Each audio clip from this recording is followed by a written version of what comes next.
This is Undaunted.Life, a man's podcast. I'm your host, Kyle Thompson. Let's get into it. All right, guys, you might be thinking to yourself, wait a minute, guys. Wait a minute. Kyle, it's not 3 o'clock in the morning on a Thursday. Why is there a podcast coming out on a random Friday? Well, the thing is there certain things that you release on the podcast that can be released anytime because it's a large philosophical topic or something like that. But then there's other things that are only going to be in the news for a short second. And so I want to talk to you guys about it while I'm hot about it, right? And I'm hot coming in on this one, right? I mean, there's a lot of things to be mad about in this world, but this is one of the dumbest things. I feel like I'm surrounded by dumb people. I feel like I'm the one guy who can read in a room full of idiots. That's what I feel like right now. So before I really get into the topic, even what it is, I need to make a public service announcement here. I need to make a disclaimer here because some of you have heard me say this and you've forgotten that I've said it. So I'm going to say it again. And it's not going to be the last time I've said it. And it's certainly not the first time. Guys, I did not vote for Donald Trump. Okay? I had 2 opportunities to vote for Donald Trump in the election running up to the general election here in the state of Oklahoma. I chose not to vote for Donald Trump then in the primaries. And then in the general election, I left the top of my ballot blank. I did not think that Donald Trump or Hillary Clinton met my basic standards of human decency worthy of my vote, even though I know that my vote doesn't count in the state of Oklahoma in the general election because we're going to be red as red. Every county, everything will be red across the state of Oklahoma. I knew that, but I just could not bring myself to do it, okay? I don't consider myself a Trump defender, right? I consider myself a person that no matter who is in the White House, I'm going to root for them to make the right decisions for the country. Whether that's Donald Trump, whether that's Barack Obama, whether that's Bush the older, Bush the younger, Bill Clinton, Nixon, Washington, whoever is in office at the time that I'm living in this country, I want them to do well. I want them to do things that are according to some sort of a positive outcome or something like that. That's what I'm going to do. But I swear to goodness, you guys are making me defend Trump. And I'm not just saying you guys listening to this because I know a lot of you guys are Trump supporters, but I'm just saying you guys in general, you're making me defend Trump with some of the nonsense. Again, some people think the fact that Trump derangement syndrome is a phrase that has been coined at this point is ridiculous, but it's real. It is freaking real. And it's been no more apparent to me than what I just read in an article yesterday, and I'm just bringing it to you today. But it was a December 19th article, which was yesterday as of the recording of this, from, of all places, Christianity Today. Yes, Christianity Today, okay? Which is a huge Christian news site. They published an article entitled, "Trump Should Be Removed from Office." Okay? Not really any question as to what this article is going to be about, but it was written by their editor-in-chief, Mark Galli, G-A-L-L-I, Mark. So Mark G wrote this. So here's the thing. I'm just going to read this article to you, and I'm going to do my absolute level best to just read it deadpan, to just read it like, I'm reading out loud in class, no emotion, no nothing. But I just want to see if you catch some of the things that I'm then going to go back into the article and talk about, okay? Because a lot of this is next level ridiculous and hyperbolic. But again, like I said, I'm going to do my level best to just read it regular, since I know most of you guys aren't even going to read this article. Maybe you didn't even know this article existed. But just follow along with me. Again, it's not that long, but here we go. Get a little sip of water. Let's do this. All right, here we go. In our founding documents, Billy Graham explains that Christianity Today will help evangelical Christians interpret the news in a manner that reflects their faith. The impeachment of Donald Trump is a significant event in the story of our republic. It requires comment. The typical CT, that's Christianity Today, approach is to stay above the fray and allow Christians with different political convictions to make their arguments in the public square, to encourage all to pursue justice according to their convictions and treat their political opposition as charitably as possible. We want CT to be a place that welcomes Christians from across the political spectrum and reminds everyone that politics is not the end and purpose of our being. We take pride in the fact, for instance, that politics does not dominate our homepage. That said, we do feel it necessary from time to time to make our own opinions on political matters clear. Always, as Graham encouraged us, doing so with both conviction and love. We love and pray for our president as we love and pray for our leaders, as well as ordinary citizens on both sides of the political aisle. Let's grant this to the president. The Democrats have had it out for him from day one, and therefore, nearly everything they do is under a cloud of partisan suspicion. This has led many to suspect not only motives but facts in these recent impeachment hearings. And no, Mr. Trump did not have a serious opportunity to offer his side of the story in the House hearings on impeachment. But the facts in this instance are unambiguous. The President of the United States attempted to use his political power to coerce a foreign leader to harass and discredit one of the president's political opponents. That is not only a violation of the Constitution, more importantly, it is profoundly immoral. The reason many are not shocked about this is that the president has dumbed down the idea of morality in his administration. He has hired and fired a number of people who are now convicted criminals. He himself has admitted to immoral actions in business and his relationships with women, about which he remains proud. His Twitter feed alone, with its habitual strings of mischaracterizations, lies, and slanders, is a near-perfect example of a human being who is morally lost and confused.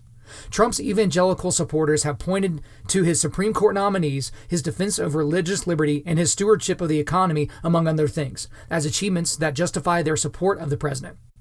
We believe the impeachment hearings have made it absolutely clear in a way that the Mueller investigation did not, that President Trump has abused his authority for personal gain and betrayed his constitutional oath.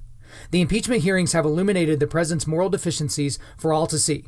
This damages the institution of the presidency, damages the reputation of our country, and damages both the spirit and the future of our people.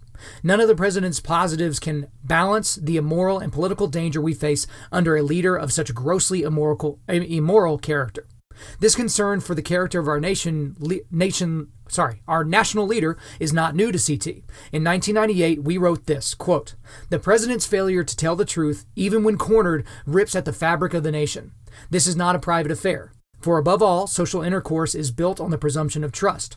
Trust that the milk your grocer sells you is wholesome and pure. Trust that the money you put in the bank can be taken out of the bank. Trust that your babysitter, firefighters, clergy, and ambulance drivers will all do their best. And while politicians are notorious for breaking campaign promises, while in office, they have the fundamental obligation to uphold our trust in them and to live by the law," unquote. And this, quote, "Unsavory dealings and immoral acts of the president and those close to him have rendered this administration morally unable to lead," unquote. Unfortunately, the words that we applied to Mr. Clinton 20 years ago apply almost perfectly to our current president. Whether Mr. Trump should be removed from office by the Senate or by popular vote next election, that is a matter of prudential judgment. That he should be removed, we believe, is not a matter of partisan loyalties, but loyalty to the creator of the Ten Commandments. To the many evangelicals who continue to support Mr. Trump in spite of his blackened moral record, we might say this: remember who you are and whom you serve. Consider how your justification of Mr. Trump influences your witness to your Lord and Savior. Consider that an unbelieving world will say, if you continue to brush off Mr. Trump's immoral words and behavior in the cause of political expediency. If we don't reverse course now, will anyone take anything we say about justice and righteousness with any seriousness for decades to come? Can we say with a straight face that abortion is a great evil that cannot be tolerated and, with the same straight face, say that the bent and broken character of a nation's leader doesn't really matter in the end? We have reserved judgment on Mr. Trump for years now. Some have criticized us for our reserve, but when it comes to condemning the behavior of another, patient charity must come first. So we have done our best to give evangelical Trump supporters their due, to try to understand their point of view, to see the prudential nature of so many political decisions they have made regarding Mr. Trump. To use an old cliche, it's time to call a spade, to say that no matter how many hands we win in this political poker game, we are playing with a stacked deck of gross immorality and ethical incompetence. And just when we think it's time to push all of our chips into the center of the table, that's when the whole game will come crashing down. It will crash down on the reputation of evangelical religion and on the world's understanding of the gospel. And it will come crashing down on a nation of men and women whose welfare is also our concern. Okay? So, hopefully I did a good enough job for you guys. For any of you guys that are like, wait a minute. Here we go. We need to go back into certain sections of this just to talk about it just a little bit. So I'm going to go in order. So if you read that in order, you can find these in order. So let's go back to this quote. The typical CT approach is to stay above the fray and allow Christians with different political convictions to make their arguments in the public square, to encourage all to pursue justice according to their convictions and treat their political opposition with charitably as possible. So I am just so glad, guys. I am so glad that CT finds it in his heart to stay above the fray. Right? I mean, they're just in such a great position of power, being human beings that write articles and post them online. I'm so glad that they can stay above the fray. And it's interesting that they use the phrase above the fray so early in the article, so as to substantiate the rest of the nonsense that comes after this. Because not long after this sentence, the craziest and most dishonest, ridiculous quote of the entire article is this. So here we go. But the facts in this instance are unambiguous. The President of the United States attempted to use his political power to coerce a foreign leader to harass and discredit one of the president's political opponents. That is not only a violation of the Constitution, more importantly, it's profoundly immoral. So here's a question. Based on what evidence? What evidence are you getting this from? CT, the writer of this article? Because by my recollection, there were hundreds of Democrats, their entire staffs, political pundits, professors, newscasters, newspapers, all kinds of people tried to prove that unambiguously, and they failed miserably.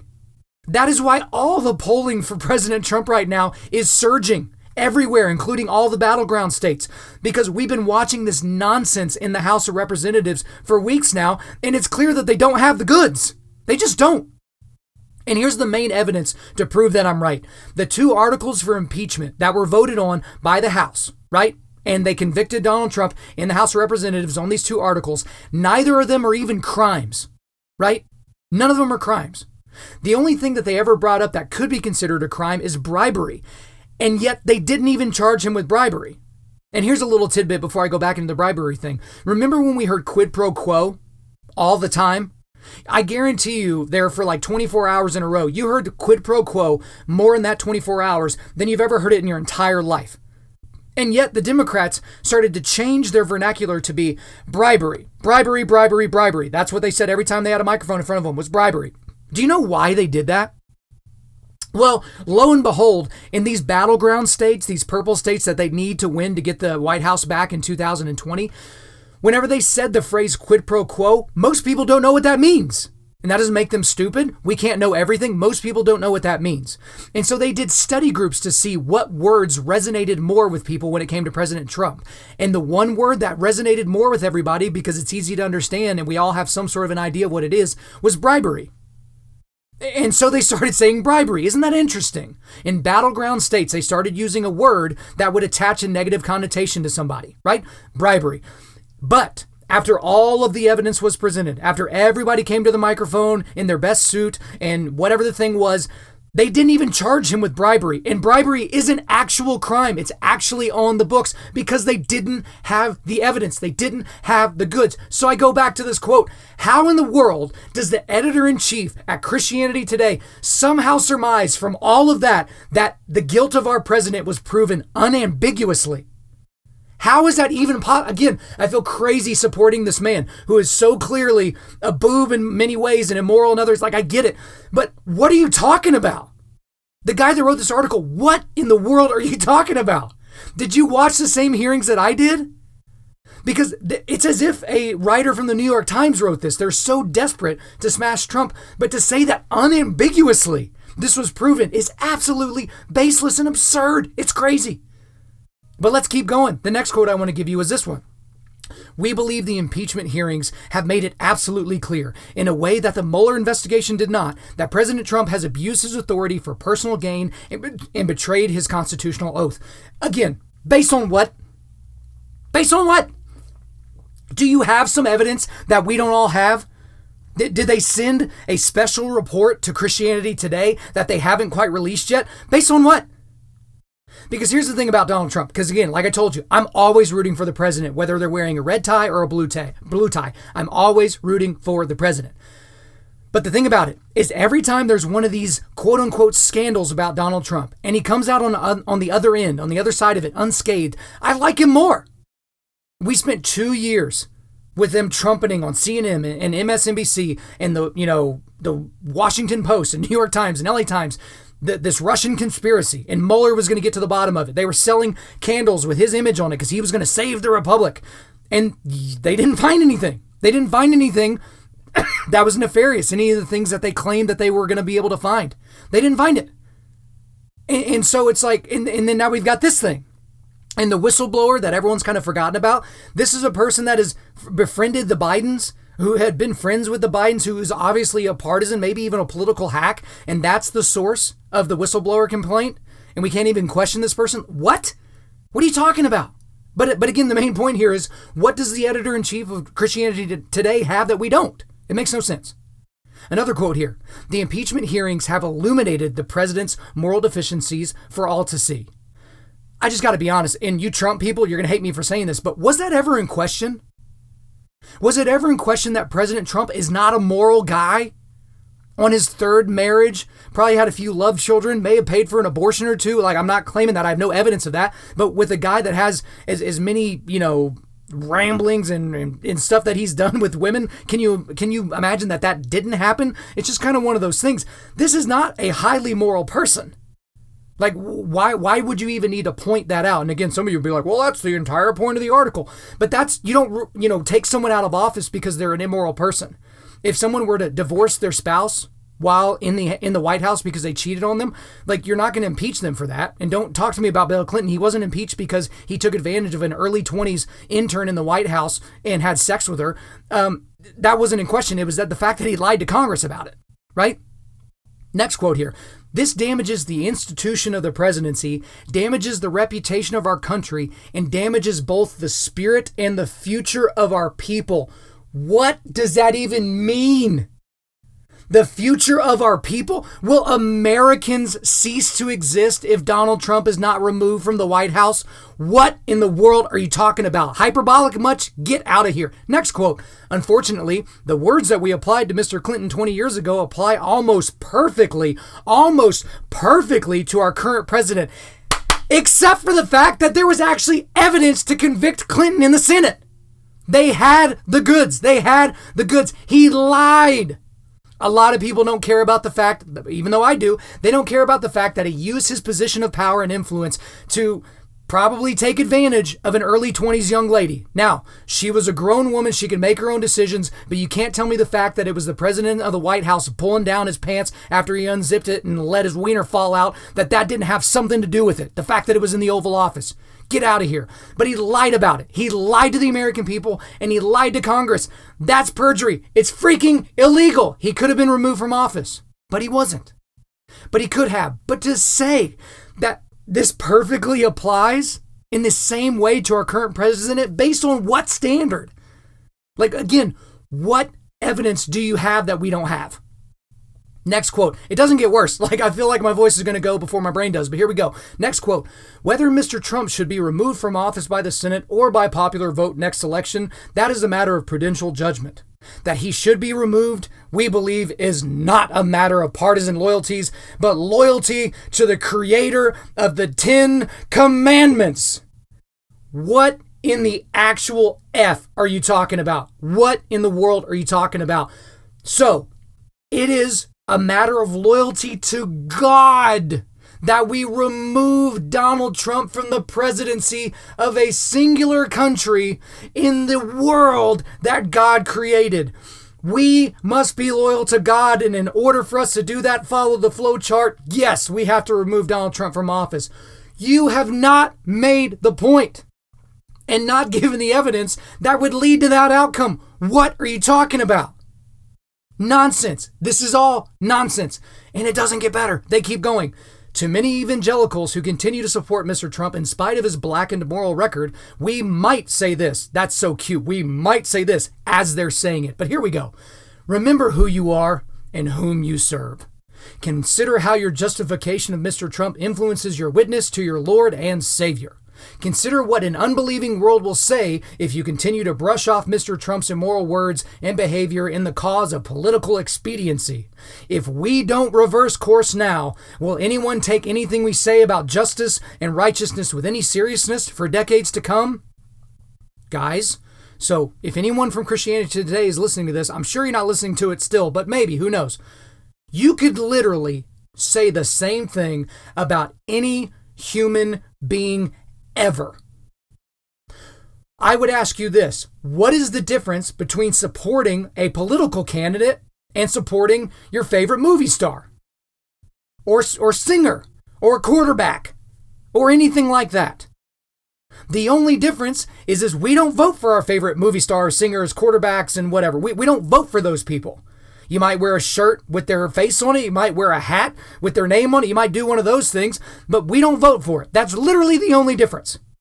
And so Can we say that if anybody that works for Christianity Today has ever listened to a Michael Jackson song and enjoyed it and danced and snapped to the whole thing, that somehow they don't have the ability to stand up for justice and righteousness anymore with any seriousness? Really? Trump is that important that if you voted for him back in 2016 or intend to vote for him in 2020, that somehow you will not be able to stand up as a witness for Jesus Christ? Are you serious? And again, I'm not saying Trump's a good dude. He's a boob.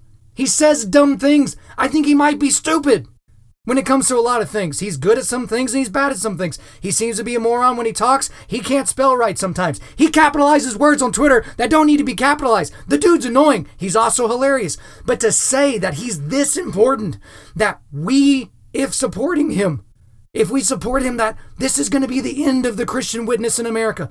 Why? Based on what? Now, you might think I've been fired up this entire time.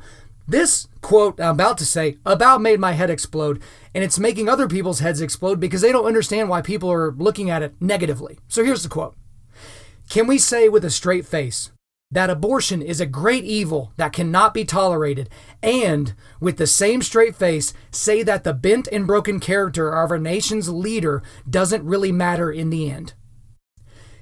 Yes. Yes, we most certainly can. Yeah. How in the world do we connect those two things? You can say that abortion is a great evil, that it's murder, that it's nonsense, that the people need to be prosecuted and buried under the prison, and at the same time say that if Donald Trump's in office for 4 or 8 years, the fact that he lied about most of his relationships and he's done some shady things really doesn't matter in the end. You can absolutely say that because these aren't equivocable. Is that even a word? I think I just made up a word because I'm so mad. They're not able to be equated. They're not able to be equaled out, those two things.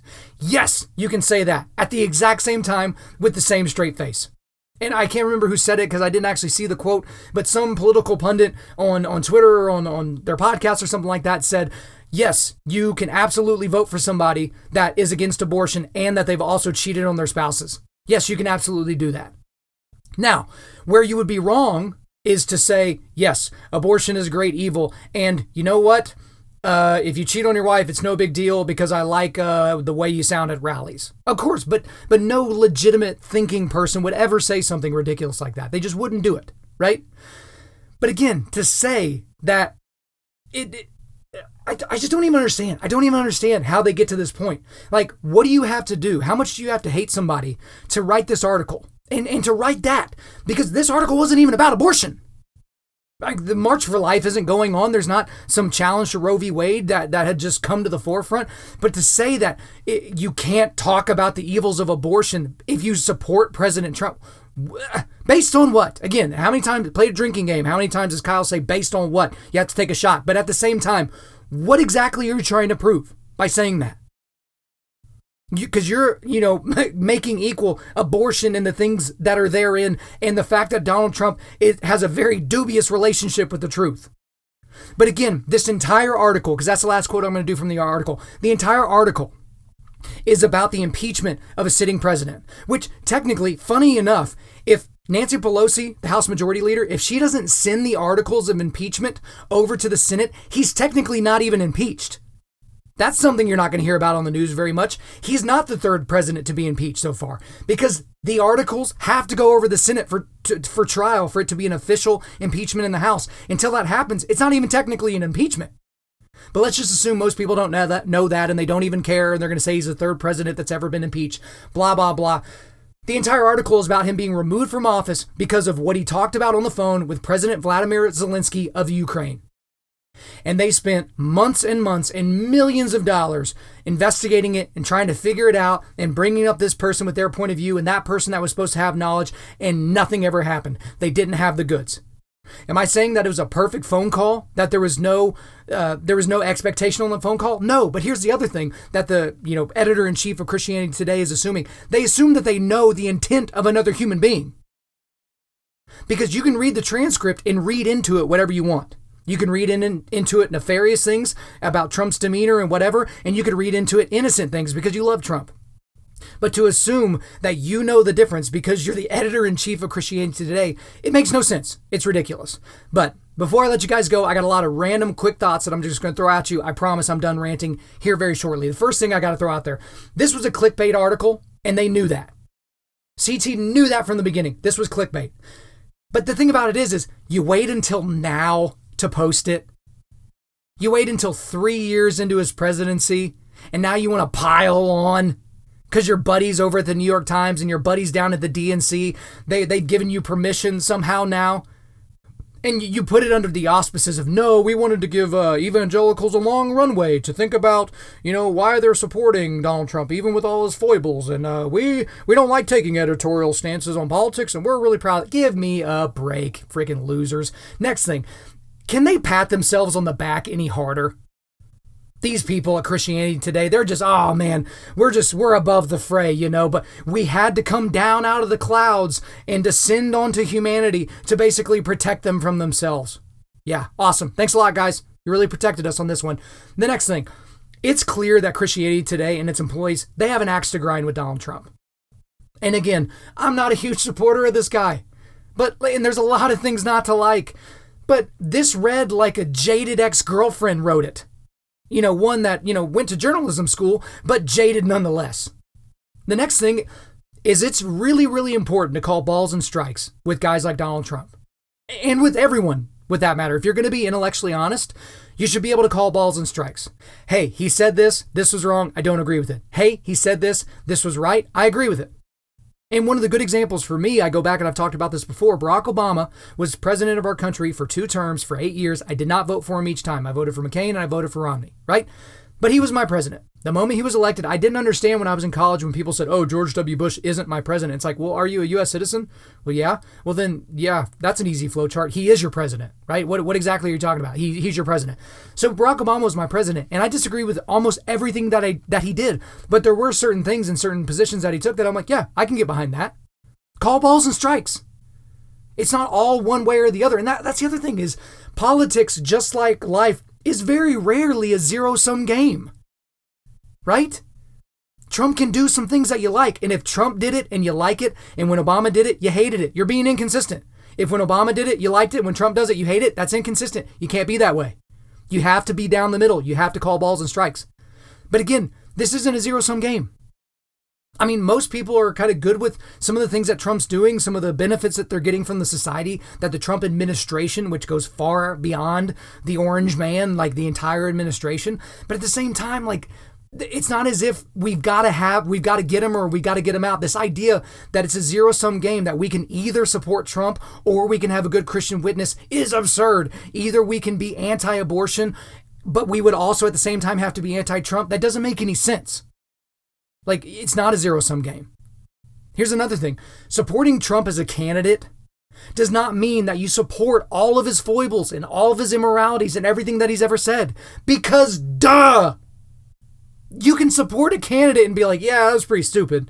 When he said that at the rally, yeah, I don't really agree with that. How many candidates, if you were to go down the line and go through thousands and thousands of possible things that you could have a position on, how many times are you going to be 100% supportive of a particular candidate? Every time there's a general election with the Republican Party, I take some of those litmus tests that are online that, kind of take you through all these different things that are, domestic issues and international issues and blah, blah, blah. And then they give you a percentage score of which candidate you align with. Now, they're all Republicans, or they're all Democrats, or they're all independents or Green Party or libertarians or whatever. But then they give a person that you align with the most.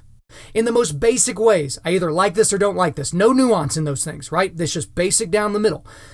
It's almost impossible to get a 100% on any of those tests. It's almost impossible.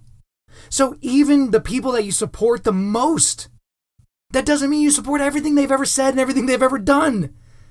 Of course not. Guys, there are things that I said. I just got a text from a buddy this week, and it's a message that I sent him on Facebook like 15 years ago, and it was inappropriate. I probably thought it was funny because I was 19 years old, and I thought things like that were funny, but it's not something I would say today.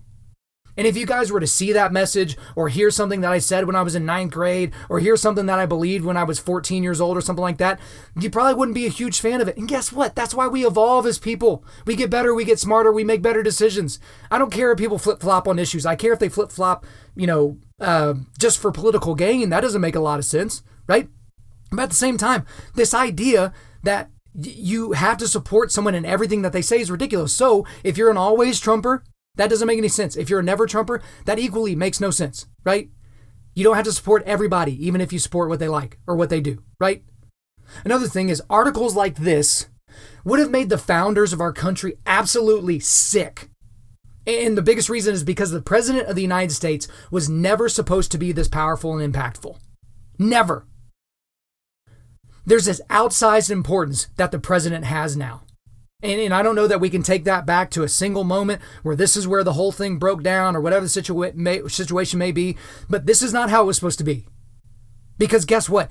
How it was supposed to be is if you hated Donald Trump, it's not going to really bother you that much. If you hated Barack Obama, it's not going to really bother you that much. Because there are co-equal branches of government that can protect the citizenry, right?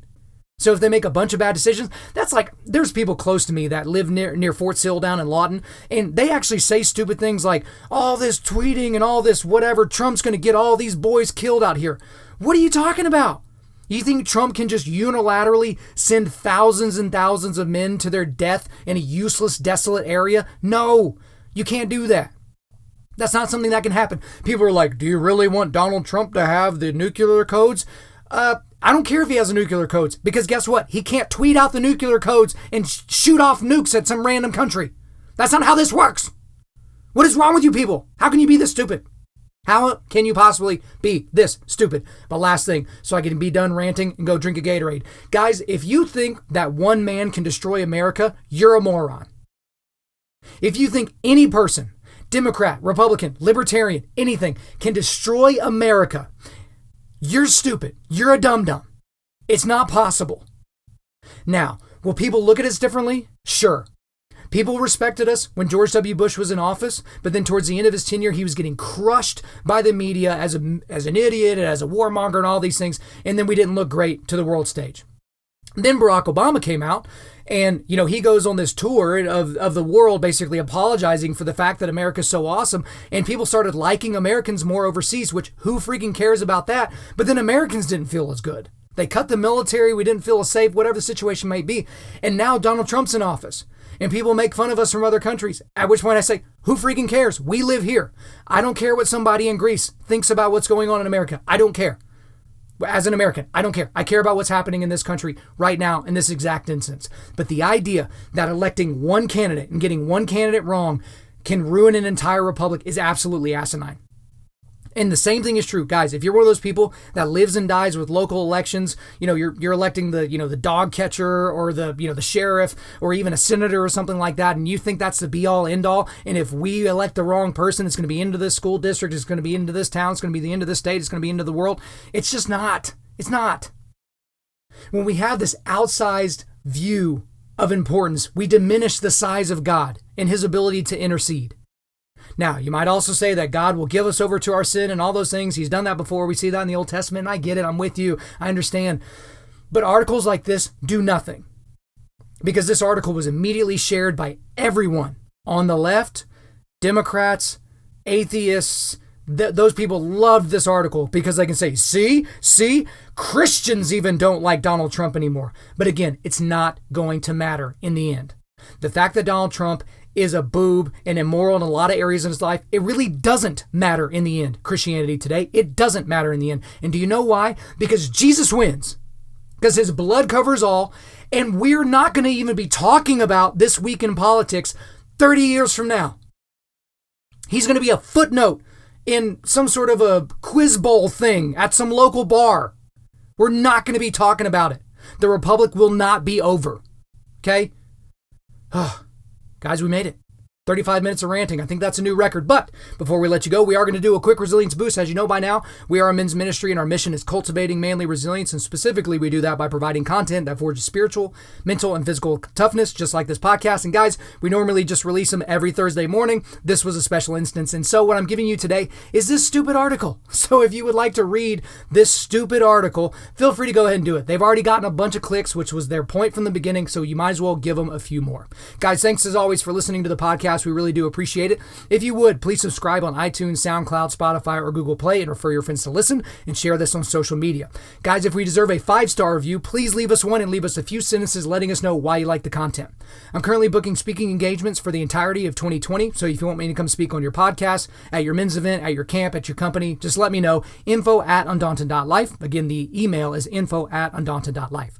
The website is www.Undaunted.Life. You can follow us on Instagram and Twitter at Undaunted.Life or Facebook.com/Undaunted.Life. Check out our free devotionals on the YouVersion Bible app. Just search Undaunted.Life under plans. And as always, we want to thank the band August Burns Red for allowing us to use their music library for our content. The intro-outro track on this podcast is their song King of Sorrow, which is off their latest record entitled Phantom Anthem. The links are in the description. I'm your host, Kyle Thompson. Remember, keep cultivating manly resilience, keep forging spiritual, mental, and physical toughness, keep seeking the Lion of Judah.